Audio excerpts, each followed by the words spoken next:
Hello दोस्तों, जय श्री राम, जय बालाजी महाराज। मैं डॉली पाल आपके इस भक्ति चैनल में स्वागत करती हूँ। आज मैं टॉपिक लेकर आई हूँ कि हम ऐसे कौन से कार्य करते हैं जिन्हें करने से हमें पूर्ण हनुमान चालीसा पढ़ने के बाद भी पूरा फल नहीं मिलता है। तो वीडियो में आगे बढ़ने से पहले अगर आपने मेरे चैनल को सब्सक्राइब नहीं किया है या आप वीडियो पर पहली बार आए हैं तो वीडियो को लाइक करें, चैनल को सब्सक्राइब करें और अगर आपको लगती है ये वीडियो आपके लिए इम्पोर्टेंट है और किसी और के लिए भी इम्पोर्टेंट हो सकती है तो प्लीज वीडियो को शेयर जरूर करें। हम सभी जानते हैं कि हनुमान जी पृथ्वी पर एक जागृत देवता हैं। हम हनुमान जी की चालीसा पढ़ते हैं या हनुमान जी का सुंदरकांड का पाठ करते हैं या कोई भी हम ऐसी पूजा करते हैं हनुमान जी की जिससे कि हमारी सभी समस्त समस्याओं का निवारण होता है। हनुमान जी की पूजा से हमें शुभ फलों की प्राप्ति होती है, हमारी मनोकामनाएं पूर्ति होती है, हमें धन वैभव यश हमें जो चीज चाहिए होता है हमें सब चीजें मिलती हैं, हमारे घर में पॉजिटिव एनर्जी आती है। तो हमें हनुमान जी की पूजा के कुछ ऐसे नियम, हमें पूजा कैसे करनी चाहिए, क्या क्या नियम करने चाहिए, हम किन नियमों का उल्लंघन करते हैं जो हमें पूजा का पूरा फल नहीं मिल पाता है। जब हम बालाजी महाराज की पूजा करते हैं तो हमें खुद अपने अंदर बदलाव नजर आते हैं। सबसे पहला जो बदलाव नजर आता है हमें हमारी वाणी में नजर आता है, हमारे बॉडी में, हमारे रहन सहन में, हमारे खान पीन में, सब में धीरे धीरे बदलाव आने लगता है। ये हमें जब हम प्रभु की शरण में जाते हैं, उनकी आराधना करते हैं, उनकी पूजा करते हैं तो धीरे धीरे ये हमें रियलाइज होने लगता है कि हमारे अंदर चेंजेस आ रहे हैं। ये तभी होता है जब आप मन से पूजा करेंगे प्रभु की। और ये सारी बहुत छोटी छोटी बातें होती हैं जिनकी तरफ लोग ध्यान ही नहीं देते हैं। उन्हें सिर्फ ये दिखता है मैंने ये मनोकामना मांगी थी और मेरी मनोकामना पूरी नहीं हुई, मैंने ये विश मांगी थी वो पूरा नहीं हुआ, लेकिन वो अपने अंदर आए हुए छोटे छोटे बदलावों पर ध्यान नहीं दे पाते हैं। तो चलिए हम अब आगे जानते हैं कि हम बजरंगबली की ऐसी कौन सी पूजा करें, ऐसे कौन से नियम करें, क्या क्या हमें करना चाहिए जिससे कि हमें हनुमान चालीसा का पूर्ण फल प्राप्त हो। तो जैसा कि तुलसीदास जी ने खुद कहा है, जो यह पढ़े हनुमान चालीसा होए सिद्ध साखी गौरी सा। अगर हम 100 पाठ हनुमान चालीसा के पढ़ते हैं तो यह हमारी वाणी पर सिद्ध हो जाती है। तो इसके साक्षी भगवान शंकर हैं जो यह सिद्ध करते हैं कि अगर हम 100 बार हनुमान चालीसा का पाठ करते हैं तो ये हमारी वाणी में सिद्ध हो जाती है। लेकिन फिर भी बहुत से ऐसे लोग हैं जो पूरी तरह से नहीं कर पाते हैं और उन्हें पूर्ण फल नहीं मिल पाता है। तो ऐसी वो कौन सी गलतियां हैं, छोटी छोटी कौन सी गलतियां हैं जिन्हें हम पूरी नहीं कर पाते हैं। ये सिर्फ हम हनुमान चालीसा के लिए ही नहीं, आप किसी भी देवी देवता की पूजा करते हैं, पाठ करते हैं, उन सभी के लिए है कि हमें ऐसी कौन सी गलतियों का ध्यान रखना है जिनसे कि हमारी पूजा का फल पूरा प्राप्त हो।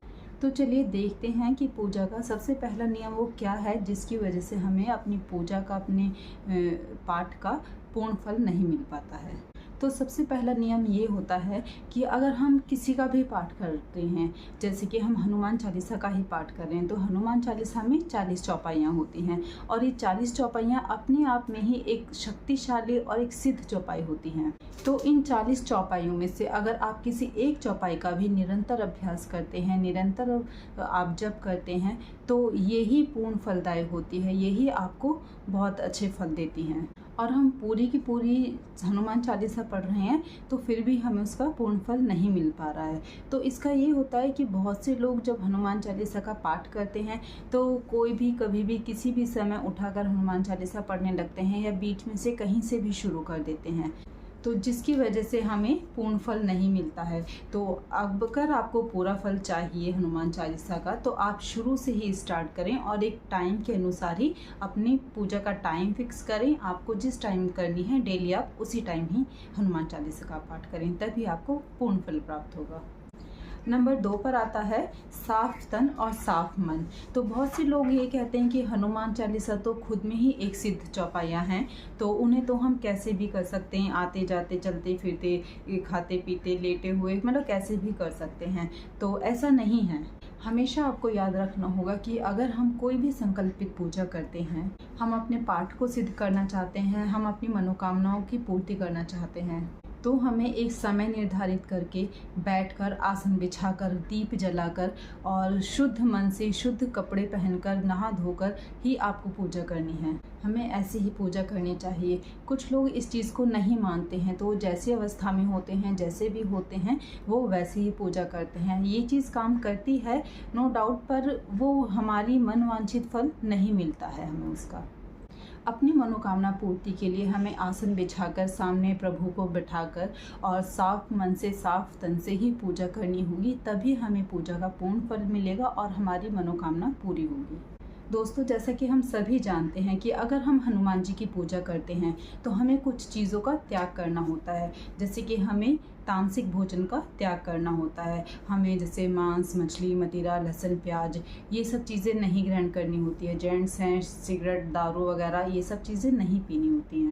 लेकिन कुछ लोग होते हैं कि वैसे तो पूजा पाठ करते हैं, चाहे वो किसी भी देवी देवता की हो, दुर्गा माँ की हो, शिव जी की हो, या भोले की हो, या हनुमान जी की हो, और दूसरी तरफ वो अपने ये खान पीन चालू रखते हैं, जिससे कि उन्हें उनकी पूजा का फल नहीं मिलता। फोर्थ पॉइंट है कि हम वैसे तो पूजा पाठ करते हैं पूरे तन और मन से, लेकिन हम पूजा के बाद क्या होता है, हमें किसी चीज़ पर गुस्सा आ जाता है, हम व्यर्थ में किसी से लड़ते हैं, झगड़ते हैं, बिना वजह हम वाद विवाद करते हैं, दूसरों को अपशब्द बोलते हैं और बिना किसी बात पर गुस्सा करते हैं।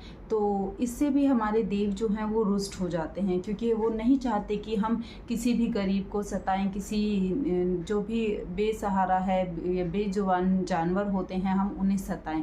तो हम ऐसा नहीं करना चाहिए। जब हम ऐसा करते हैं तो हमारे जो देव होते हैं वो हमारे मनवांछित फल नहीं देते। दोस्तों, अगला है कि अगर हम हनुमान चालीसा कर रहे हैं, हनुमान जी की पूजा कर रहे हैं, तो हमें इस चीज़ का ध्यान रखना होगा कि अगर हम वैवाहिक हैं, हम गृहस्थ जीवन व्यतीत कर रहे हैं, तो हमें पराई स्त्री को या पराए पुरुष को गलत नज़र से नहीं देखना है। हमें सिर्फ अपने ही घर परिवार पर ध्यान देना है, बाहर किसी पर नहीं देना। कहीं ना कहीं हमारा जो मन है वो शुद्ध नहीं है, हमारे जो विचार हैं वो कहीं गलत दिशा में जा रहे हैं। तो जो हम पराई स्त्री को देखते हैं, पराए पुरुष को देखते हैं, तो इससे जो हमारे देव होते हैं वो हमसे रुष्ट होते हैं। तो ऐसे में हमारी पूजा का पूर्ण फल नहीं मिलता है। तो अगर हम गृहस्थ जीवन व्यतीत कर रहे हैं तो हमें, अगर स्त्री है तो अपने पुरुष के साथ ही, और पुरुष है तो अपनी स्त्री के साथ ही गृहस्थ जीवन व्यतीत करें और किसी और के बारे में ना सोचें। तो अगला है दोस्तों कि गरीबों और जानवरों को हमें नहीं सताना चाहिए। दूसरी तरफ हम क्या करते हैं कि जानवर हैं उन्हें हम डंडा मार के भगा देते हैं, और गाय आती है दरवाजे पर तो रोटी नहीं देना, या कोई गरीब आता है मांगने के लिए तो हमें उन्हें उल्टा सीधा बोल देते हैं। सड़कों पर गरीब रहते हैं तो बहुत से लोग होते हैं कि उन्हें उल्टा सीधा बोलकर चले जाते हैं। तो इस तरह की हरकत जो होती हैं वो सही नहीं होती हैं। भगवान जी को ये हरकतें पसंद नहीं आती हैं, क्योंकि गरीब और जो जानवर होते हैं वो बेचारे बेसहारा होते हैं, उन्हें कहीं ना कहीं हमारे सहारे की ज़रूरत होती है। तो जो ये गरीब होते हैं या जानवर होते हैं, अगर हम इन्हें सताते हैं, इन्हें डंडा मारते हैं, इन्हें भगाते हैं, अपशब्द बोलते हैं, तो इससे हमारे प्रभु हमसे नाराज़ रहते हैं। तो हमें ऐसा ना करके उन्हें खाने पीने के लिए देना चाहिए, उनकी जितनी मदद हो सकती है उतनी मदद करनी चाहिए। तो इससे जो प्रभु होते हैं, बालाजी महाराज होते हैं, जो भी देवी देवता की आप पूजा करते हैं, वो बहुत जल्दी आपको उस चीज़ का फल देते हैं, आपकी मनोकामना पूर्ति करते हैं। अगला है कि हमें अपराध नहीं करना चाहिए और झूठ नहीं बोलना चाहिए। कुछ लोग होते हैं कि उनकी आदत ही ऐसी होती है कि वो अगर गलत काम करते भी हैं, सामने भी फिर भी झूठ बोल देते हैं कि नहीं मैंने ऐसा नहीं किया। ऐसे लोग वैसे पूजा पाठ तो पूरी करते हैं, लेकिन बहुत छोटी छोटी बातों पर झूठ बोल जाते हैं, जो ऐसा नहीं करना चाहिए। अगर हम झूठ बोल रहे हैं किसी की जान बचाने के लिए, किसी को मुश्किल से निकालने के लिए, तो वो झूठ नहीं कहलाता, वो हम किसी की मदद कर रहे हैं। लेकिन अगर आप छोटी छोटी बातों पर झूठ बोलते हैं तो इससे भगवान जी रुष्ट होते हैं। तो इससे क्या होता है कि हमें हमारा पूर्ण फल नहीं मिल पाता है हमारी पूजा पाठ का। तो ऐसा नहीं करना चाहिए। अगला पॉइंट है कि हनुमान चालीसा पढ़ने में बहुत जल्दबाजी करना। तो कुछ लोग ऐसा होते हैं कि हनुमान चालीसा पढ़ते हैं, लेकिन वो अपना कोई टाइम टेबल नहीं बनाते, टाइम फिक्स नहीं करते हैं। तो जब उन्हें कहीं जाना होता है या कुछ काम होता है, या बहुत जल्दबाजी में वो हनुमान चालीसा पढ़ते हैं, बहुत स्पीड में हनुमान चालीसा पढ़ते हैं, जिससे कि उनका मन हनुमान चालीसा में नहीं होता। बस ये होता है कि मुझे किसी तरह से हनुमान चालीसा फिनिश करनी है। हमें अपनी बात प्रभु को बतानी है, उन्हें सुनानी है, हमें इत्मीनान से बैठकर पूजा करनी होती है। ये नहीं है कि हमें बहुत जल्दबाजी में मुझे हनुमान चालीसा करनी है तो मुझे फटाफट मैं कर लेता हूँ, ऐसा नहीं करना चाहिए। हमें प्रभु से बात करनी है, उन्हें अपनी परेशानी बतानी है, तो इत्मीनान से बैठकर आपको आराम से पूजा पाठ करनी चाहिए। हमें हनुमान चालीसा बहुत ही लय के साथ पढ़नी चाहिए, भगवान का नाम जपना चाहिए, राम जी का नाम जपना चाहिए, अपने विचारों को शुद्ध रखना चाहिए। और हनुमान चालीसा पढ़ने में बहुत ज़्यादा टाइम नहीं लगता है, ज़्यादा से ज़्यादा आपको 2.5 से 3 मिनट का टाइम लगता है, जिसमें आप आराम से बैठकर हनुमान चालीसा पढ़ सकते हैं, जिससे कि प्रभु भी प्रसन्न होंगे और आपको आपकी इच्छा अनुसार फल प्राप्त होगा। तो जब भी आप हनुमान चालीसा पढ़ें, आराम से बैठकर धैर्य के साथ हनुमान चालीसा पढ़ें, जिससे कि उसका फल हमें बहुत जल्दी प्राप्त हो। नेक्स्ट होता है कि हनुमान चालीसा पूर्ण होने पर क्षमा प्रार्थना नहीं करना।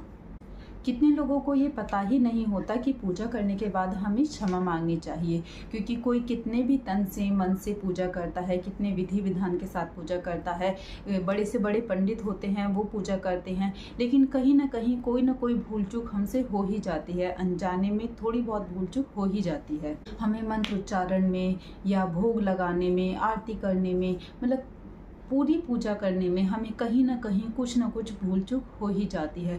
तो जब हम हनुमान जी को भोग लगाते हैं, आरती करते हैं, हमारी पूजा समाप्त होती है, उसके बाद हमें क्षमा प्रार्थना जरूर मांगनी चाहिए प्रभु से। क्षमा प्रार्थना मांगने से अगर पूजा में कोई भी गलती होती है, छोटी से छोटी गलती भी, तो उसे प्रभु क्षमा करते हैं और फिर हमें उसका पूर्ण फल प्राप्त देते हैं उस पूजा का। तो क्षमा प्रार्थना बहुत ज़रूरी होती है, क्षमा प्रार्थना मांग कर ही हमारी पूजा को पूर्ण करना होता है। अगला है दोस्तों, नियमित समय पर हनुमान चालीसा या कोई भी पाठ ना करना।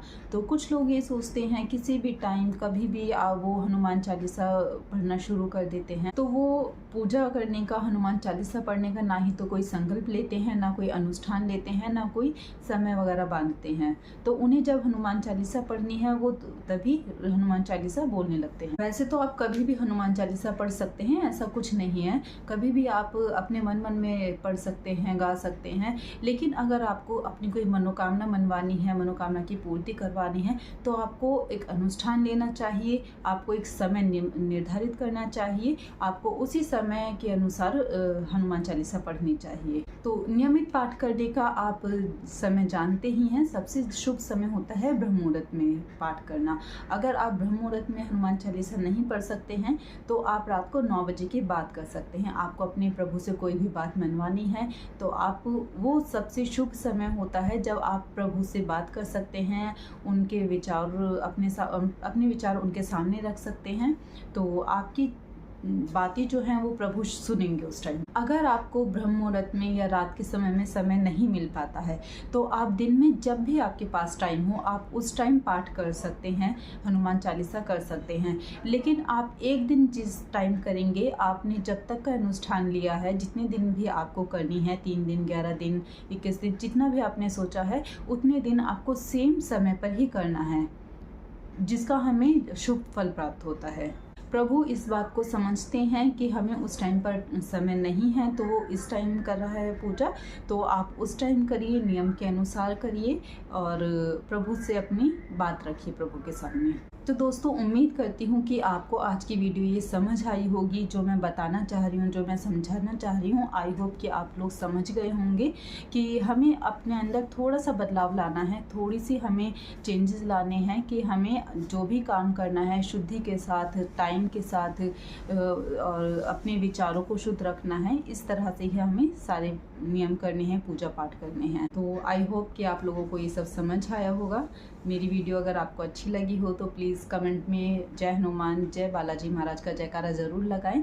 मिलते हैं नेक्स्ट वीडियो के साथ। जय बालाजी महाराज, जय श्री राम।